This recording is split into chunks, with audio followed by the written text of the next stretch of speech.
this is the first of 25 videos and blogs that I'm now writing about ancient Stoicism and philosophical quotes from over 2,000 years old and how they impact on today's life and business. So have a look, let me know what you think. This is just my interpretation of these quotes, and the first quote that I'm going to give you is this by Marcus Aurelius. Think of the life you have lived until now as over, and as a dead man, see what's left as a bonus and live it according to nature. Love the hand that fate deals you and play it as your own, for what could be more fitting than that? Now that is over 2,000 years old from Marcus Aurelius. So how does that actually fit in with today's life? So for me, it's that old Latin phrase, carpe diem, and live this moment. Now, a lot of people won't understand that. So let me give you a little bit of how I see it.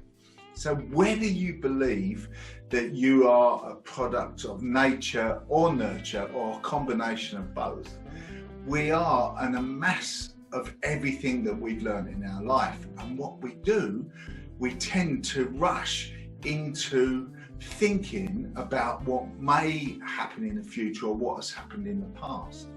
So how can I give you 3 tips to help you consciously begin to stop worrying and start to live and learn in the now? So the first one is don't worry, be happy.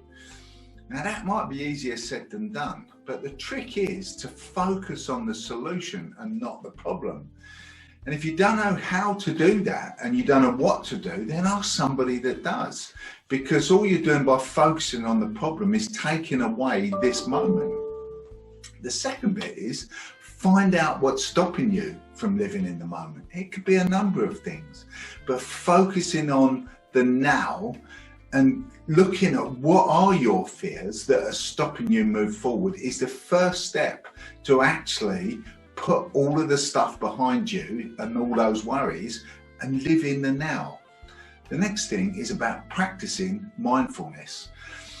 The more you practice it, the better you'll get. It's about focusing right on what's happening. So like if you're sitting in a traffic jam, focus on the lights in the car in front of you. And what do they look like? If you notice now, there's lots of cars that have a certain light pattern in their back lights for traffic jams. And I think VW are one of the first ones that now have brought up a whole backlight that goes right the way around the back of the car. So, and it has different patterns on it. So, and that is what it is. It's about appreciating this moment for what it is. So have a look at that, read the rest of this blog. And for me, it is very much about appreciating what you have now rather than worrying about all the things that you don't have.